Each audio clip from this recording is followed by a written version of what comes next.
If you have been feeling exhausted, no matter how much you sleep, emotionally detached from your work and your relationships, or like you are just going through your emotions every single day, this video is for you. My name is Jenny Sharma and I am a counseling psychologist. And today we are going to talk about burnout.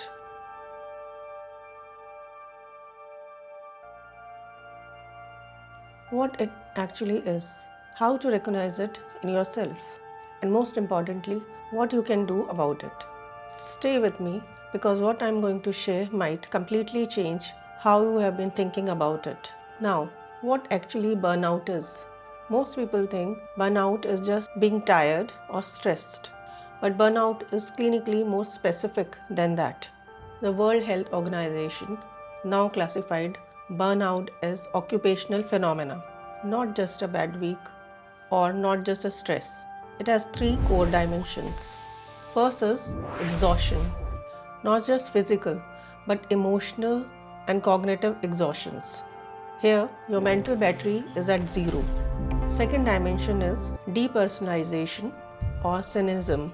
You start to feel detached from your work, from the people around you, sometimes even from yourself. Things that used to matter stop mattering now. And third, but not the least, the reduced sense of personal accomplishment. You feel like nothing you do is good enough or make a difference, even if externally things look fine. The reason that the distinction matters is that burnout and depression share symptoms but require different interventions. If you are unsure which one you are experiencing, please speak with a mental health professional. Now, who is most at risk? Burnout does not discriminate, but research shows certain patterns. High achieving individuals, caregivers, health workers, teachers, and entrepreneurs are disproportionately affected. And here's what counterintuitive. Burnout often hits the people who care the most, the one who pours everything into their work, the ones who say yes when they should say no, the ones who don't take break because they feel guilty about it. It also does not happen overnight. Burnout builds slowly, often across months or even years, which is why so many people miss the early warning signs. Now, what are the warning signs? Let me walk you through the warning signs, and I want you to be honest with yourself as I go through. Now, the early stage. Here, you are more irritable than usual. You are having trouble on concentrating. You are increasingly dreading Monday morning. Now, the middle stage. You start withdrawing socially. Your productivity drops despite putting in more hours. You may start relying on caffeine, alcohol, or other crutches just to go through the day. And the last stage is chronic physical symptoms.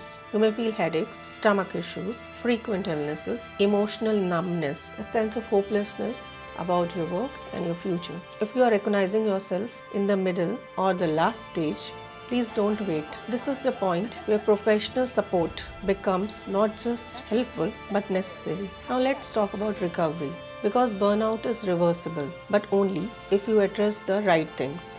The number one mistake that people often do is treating burnout with rest alone. A 2-week vacation won't fix a systemic problem. Here's what the evidence actually supports. Boundary settings, and I mean real enforced boundaries, not just saying you will stop checking emails at 7 pm, but actually doing it. Burnout thrives in boundaryless environments. Reconnecting with meaning.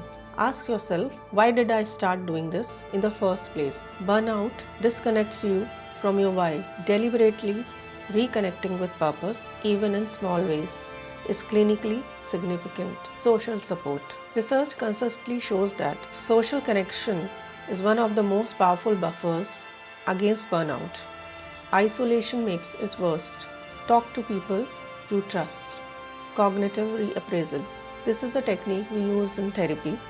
It involves identifying the unhelpful thought patterns which burnout creates, like nothing I do matters, and actively challenging them.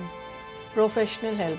Therapy, particularly CBT and ACT, acceptance and commitment therapy, has strong evidence for treating burnout. If you are in the middle or last stage, please seek support. Burnout is not a personal failure. It's not a sign that you are weak or you choose the wrong career. It's a signal, a very loud one, that something in your environment or your pattern needs to change. And the fact that you are watching this video tells me you are already paying attention to that signal. If this resonated with you, share it with someone who needs to hear it. Subscribe for more evidence-based content every week. And if you have topics or questions you would like me to cover, drop them in the comments. Take care of yourself. You matter.